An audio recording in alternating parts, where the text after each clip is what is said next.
The crimson emergency lights bathed the wildlife research facility in an ominous glow as Cameron Hayes sprinted down the darkened corridor, his breath coming in sharp bursts.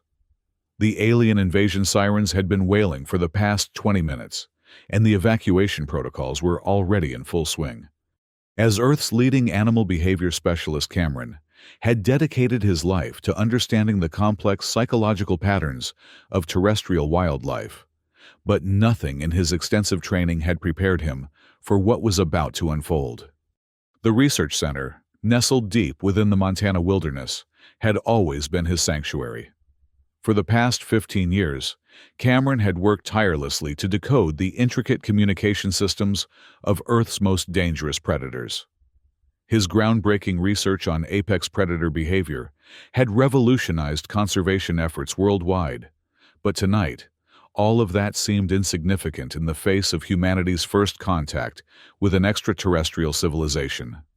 As Cameron rounded the corner toward the emergency exit, he found his path blocked by a massive serpentine creature, unlike anything he had ever encountered.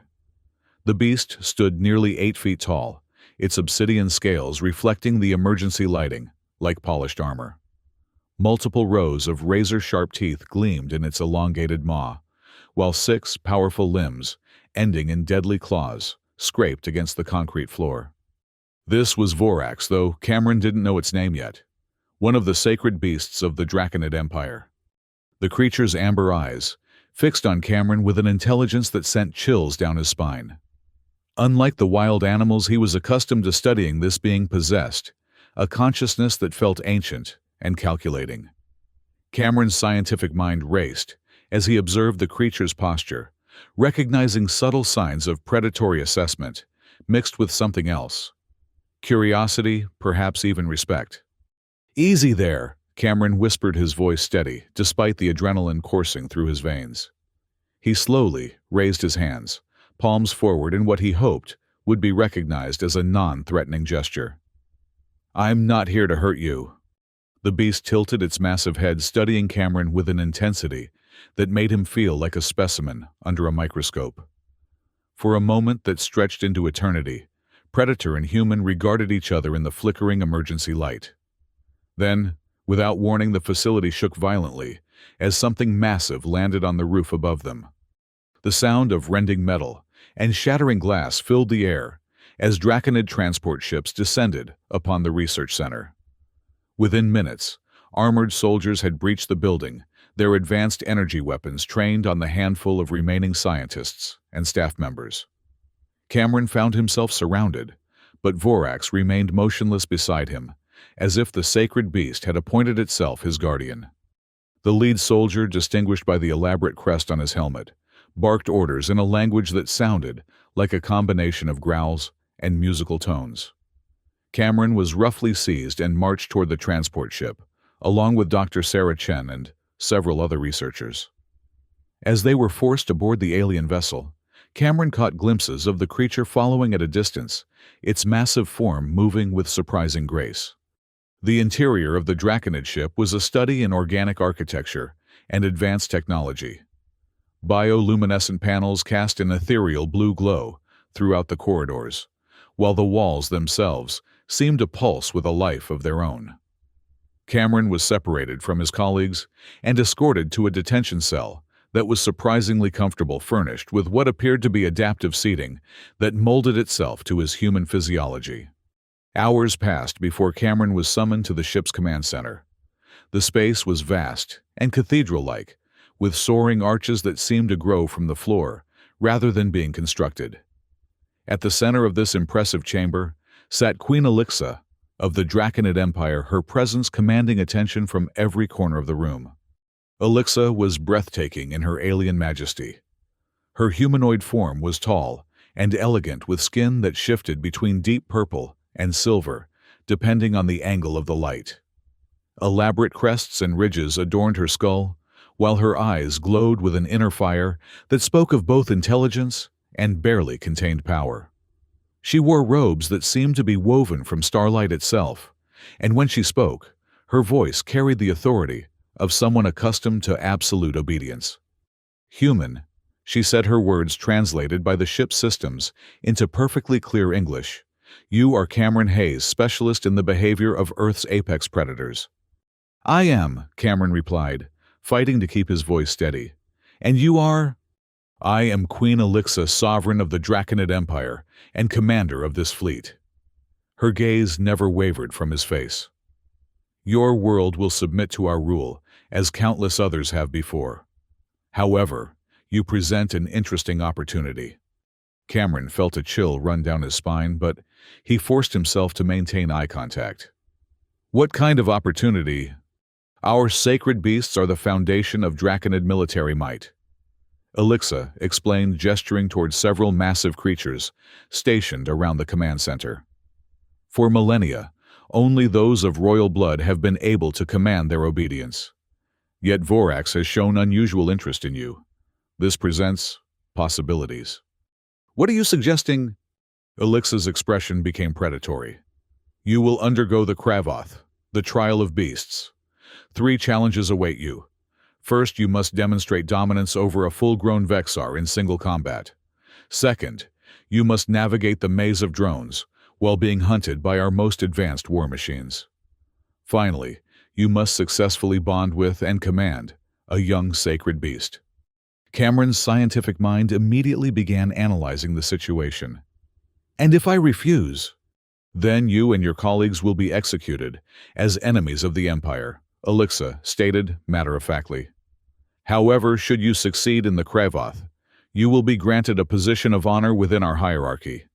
Your people may even avoid the harsher aspects of subjugation." The weight of responsibility settled on Cameron's shoulders, like a physical burden. The lives of his colleagues, possibly his entire species, hung in the balance. "I accept your challenge." Elixa's expression shifted slightly, revealing what might have been approval. "The trials begin at the next solar cycle. You will have time to prepare and observe our sacred beasts. Captain Vane will oversee your training." Captain Vane proved to be everything his name suggested. A stern, military-minded Draconid, with little patience for what he clearly viewed as an inferior species.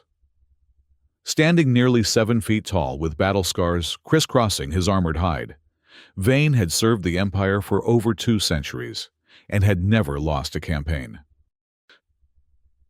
"Human," Vane growled as he led Cameron through the ship's beast quarters. "You should know that no non-Draconid has ever survived the Kravoth. The Vexar you will face has killed 12 warriors in training exercises alone." The beast quarters were a marvel of alien engineering, with environments carefully calibrated to meet the needs of dozens of different species. Cameron observed creatures that defied earthly classification.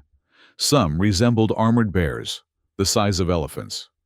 Others were serpentine predators with multiple heads, and still others seemed to exist partially in another dimension, phasing in and out of visibility. "Tell me about Vorax," Cameron said as they paused before the sacred beast's enclosure. The massive creature was resting, but its amber eyes tracked their movement with unwavering attention. Vane's expression grew troubled. "Vorax is the oldest of our sacred beasts, bonded to the royal line for over 3,000 years. It has never shown interest in an outsider before. Some of our advisors believe this is a sign of weakness, that the beast has been corrupted by exposure to human thoughts." Cameron studied Vorax carefully, noting the creature's posture and breathing patterns. Despite its fearsome appearance, he could see signs of advanced intelligence and even what might be emotional complexity.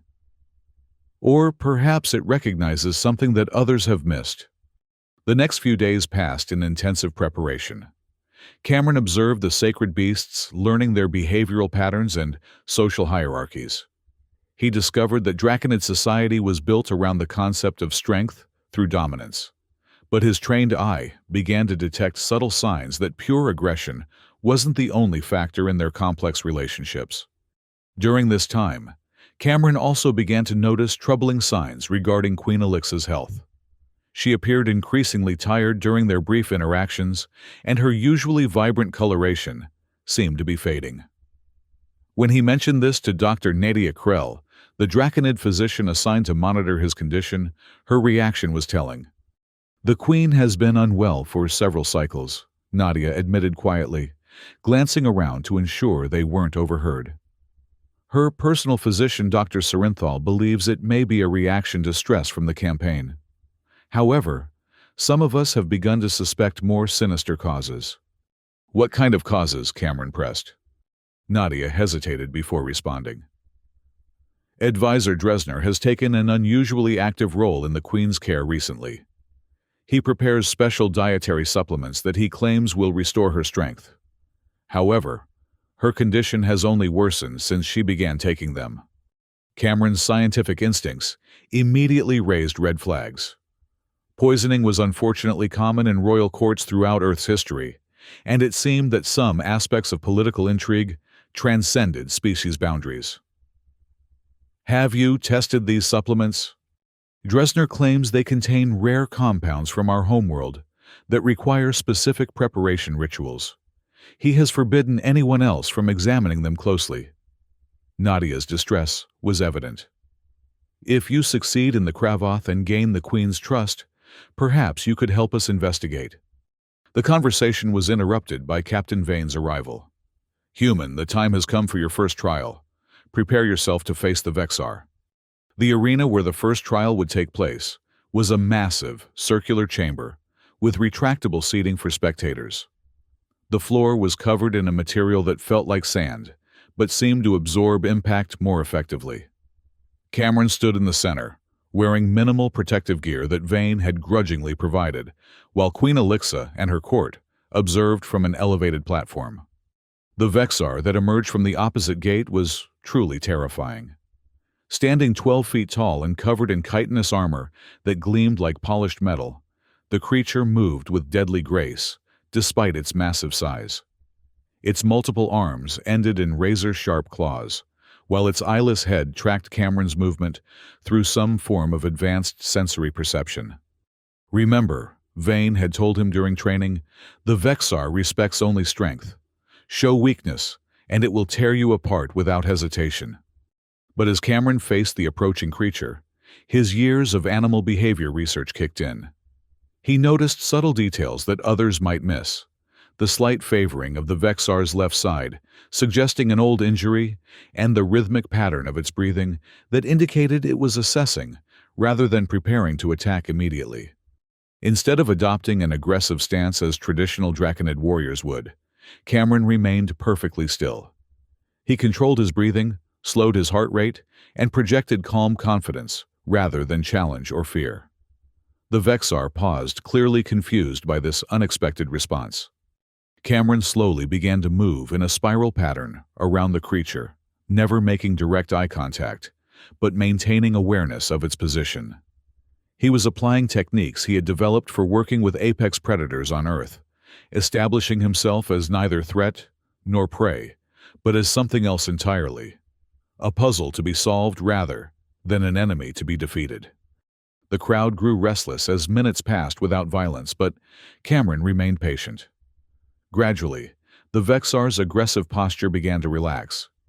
The creature was clearly intelligent enough to recognize that Cameron posed no immediate threat, but also confident enough not to flee. This created a unique opportunity for communication. Cameron began to mirror some of the Vexar's movements, creating a subtle form of nonverbal dialogue. When the creature shifted its weight, Cameron would shift his in response. When it tilted its head, he would do the same. Slowly, incrementally, he was establishing a form of mutual respect, based on understanding rather than dominance. The breakthrough came when Cameron noticed the Vexar's response to certain sounds. He began to hum softly, a low, rhythmic tone that seemed to resonate with the creature's own vocal range. The Vexar responded with its own vocalizations, and suddenly, they were engaged in a primitive but real form of communication. The arena fell silent as spectators witnessed something unprecedented. The massive Vexar, bred for warfare and programmed for aggression, was calmly interacting with a human. Cameron slowly extended his hand palm up in a gesture of offering rather than command. After a long moment, the Vexar gently touched his palm with one of its smaller appendages. Queen Elixa's voice cut through the stunned silence. Remarkable. The trial is complete. Cameron Hayes has achieved what no warrior has accomplished through force alone: true communication with a Vexar. The second trial proved to be entirely different in nature. The maze of drones was a three-dimensional labyrinth filled with the Empire's most advanced hunting machines. These autonomous predators were designed to eliminate intruders through overwhelming firepower and tactical coordination. Traditional warriors would attempt to fight their way through relying on speed and aggression to reach the center before being overwhelmed. Cameron approached this challenge with the same analytical mindset he brought to studying pack hunters on Earth. He spent the first few minutes simply observing the drones' patrol patterns, noting their communication methods, and identifying their sensory limitations. These machines were sophisticated, but they were still programmed with predictable algorithms. Rather than running headlong into the maze, Cameron moved slowly and deliberately, using the environment itself as camouflage. He discovered that the drones relied heavily on motion detection and heat signatures, but had difficulty tracking targets that moved in specific patterns that mimicked the maze's own energy fluctuations. The key breakthrough came when Cameron realized that the drones operated on a hierarchical command structure similar to pack animals. By studying their communication protocols, he identified the alpha unit that coordinated the others' movements. Instead of trying to evade all the drones, he focused on disrupting their coordination by interfering with the alpha's signals. Using techniques adapted from his work with disrupting predator pack dynamics, Cameron created false signals that confused the alpha unit. The other drones began to receive contradictory commands, causing their patrol patterns to break down into chaos. While they were distracted by their own confusion, Cameron was able to navigate to the center of the maze with minimal difficulty. Once again, the Draconid court was stunned by his unconventional approach. "Impossible," Advisor Dresner muttered from his position near the Queen. "The drones were programmed by our finest military tacticians. No primitive human should be able to defeat them so easily." Cameron noticed the venom in Dresner's voice and filed it away for future consideration. The advisor clearly viewed his success as a threat to the established order, which aligned with Nadia's suspicions about the man's loyalty to Queen Elixa. The final trial was scheduled for the following day, giving Cameron time to rest and prepare. However, that evening brought an unexpected development. Dr. Sarenthal approached him privately, her usually composed demeanor replaced by obvious distress. "Cameron Hayes," she said urgently, "I need your help. My analysis of the Queen's condition has revealed the presence of synthetic toxins in her system. Someone is deliberately poisoning her." Cameron's suspicions crystallized into certainty. "Dresner, I believe so, but I cannot prove it without access to his private laboratory. The substances he uses are complex biological compounds that require specialized knowledge to identify and counter." Sarenthal's eyes pleaded with him. "If you succeed in tomorrow's trial and gain the Queen's trust, you may be our only hope of saving her life." "What do you need me to do?" "There are natural compounds on this ship that could neutralize the poison, but they must be gathered from the sacred grove in the ship's biogarden. Only someone with your unique relationship with our sacred beasts could safely navigate that area." Cameron spent the night planning not just for the final trial, but for a potential rescue mission that could determine the fate of the Draconid Empire itself. The young sacred beast he would need to bond with was housed in the very biogarden where the antidote could be found. If he could succeed in the trial while simultaneously gathering the necessary compounds, he might be able to save Queen Elixa's life. The final trial took place in the ship's biogarden, a vast chamber that replicated the natural environment of the Draconid homeworld. Bioluminescent plants created an ethereal twilight, while crystalline formations provided both beauty and acoustic resonance that seemed to enhance the sacred beast's natural abilities. The young creature Cameron was meant to bond with was unlike the others he had encountered. Barely the size of a large dog, it possessed an almost translucent quality that made it seem ghostly and ethereal. Its name, he learned, was Zephyr, and it was considered one of the most difficult sacred beasts to communicate with, due to its highly developed psychic abilities. Traditional bonding rituals involved displays of dominance and control, but Cameron suspected that this approach would be particularly inappropriate for a creature with empathic capabilities. Instead, he sat quietly in the center of the garden and opened his mind to whatever form of communication Zephyr might prefer. The connection when it came was unlike anything Cameron had ever experienced. Suddenly, he could sense not just Zephyr's emotions, but the entire ecosystem of the biogarden. Every plant, every creature, every microscopic organism was part of an interconnected web of consciousness that defied human understanding. Through this connection, Cameron became aware of the specific plants that Dr. Sarenthal needed for the antidote. Zephyr seemed to understand his mission and began to guide him through the garden, indicating which specimens were required. As they worked together, their bond deepened beyond the superficial dominant-submission relationship that characterized traditional Draconid beast mastery. The trial was interrupted by alarms throughout the ship. Queen Elixa had collapsed during the proceedings, her condition deteriorating rapidly. Cameron and Zephyr had gathered most of the necessary antidote components, but time was running out. "The trial is suspended," Captain Vane announced grimly. "The Queen requires immediate medical attention." But Cameron stepped forward, Zephyr at his side, and a bundle of medicinal plants in his arms. "Captain, I believe I can help her." The declaration sent shockwaves through the assembled court. Advisor Dresner immediately protested. "This human cannot be trusted with the Queen's life. He is an enemy of the Empire. He has passed 2 trials and demonstrated abilities that none of us possess." Captain Vane replied, his earlier skepticism replaced by grudging respect. "If there is any chance he can help the Queen, we must allow it." Cameron was escorted to the Queen's private chambers, where he found Elixa barely conscious and fading rapidly. Dr. Sarenthal was there, along with several other medical personnel, but they seemed helpless against whatever was ravaging the Queen's system. "The compounds I need are in that bundle," Cameron told Sarenthal, indicating the plants he had gathered. "But we need to prepare them according to very specific protocols that Zephyr has shown me."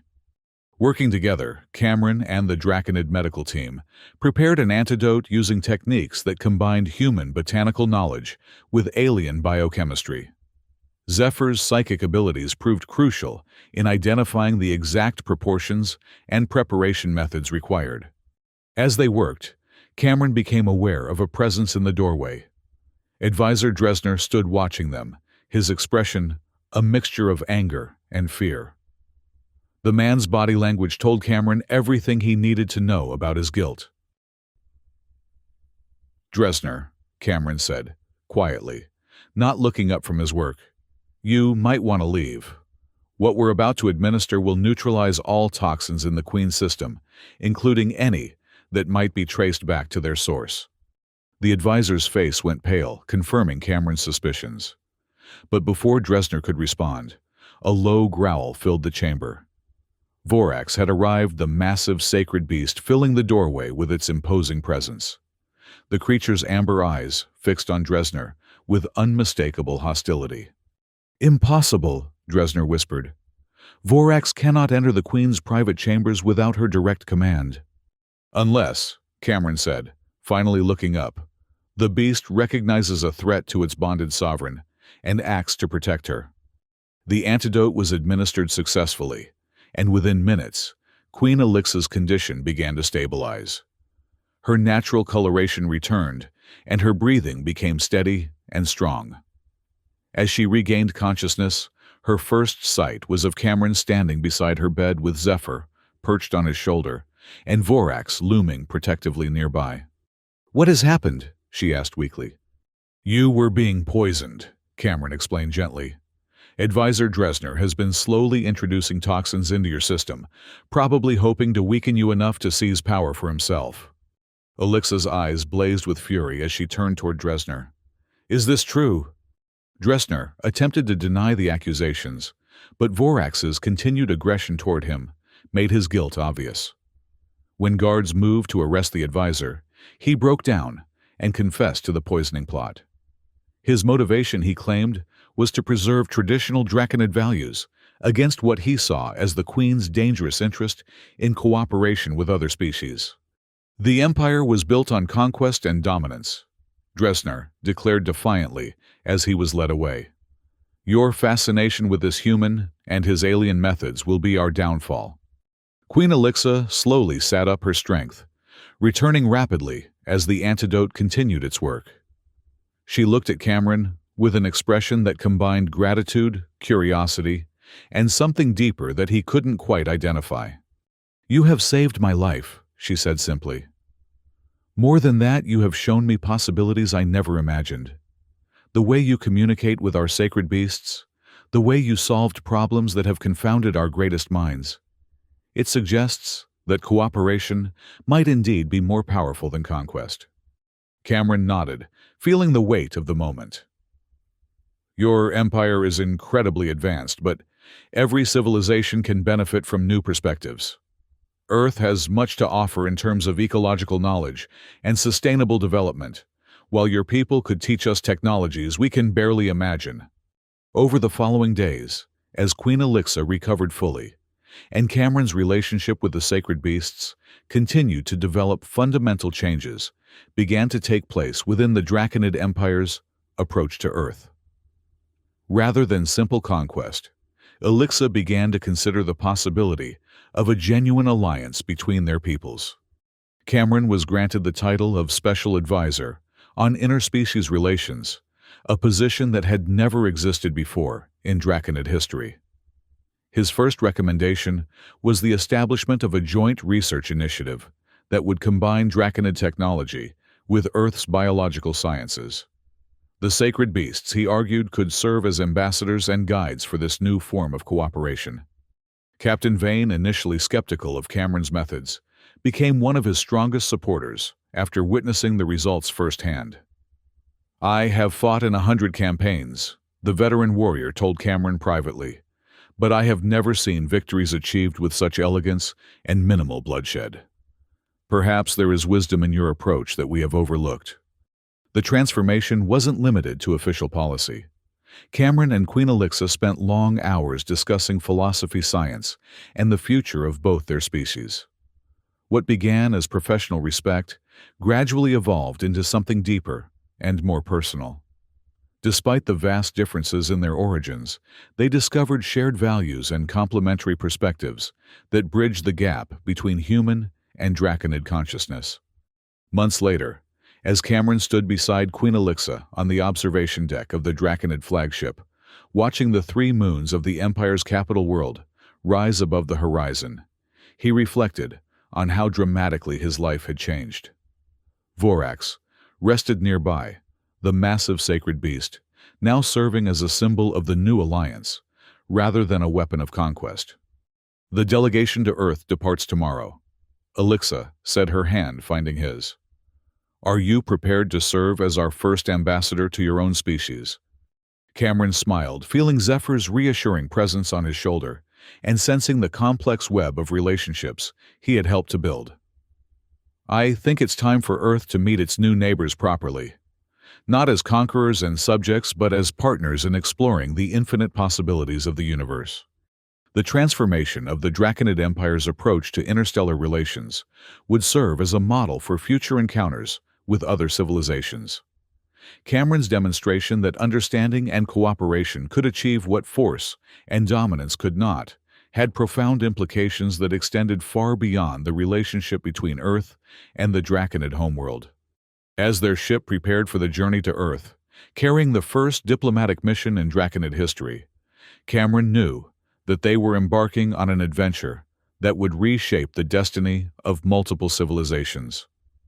The sacred beasts that had once been weapons of war would now serve as bridges between worlds, just as he had served as a bridge between species. The future stretched before them, full of challenges and opportunities that neither human nor Draconid could face alone. But together, with understanding and mutual respect as their guide, there seemed to be no limit to what they might accomplish among the stars.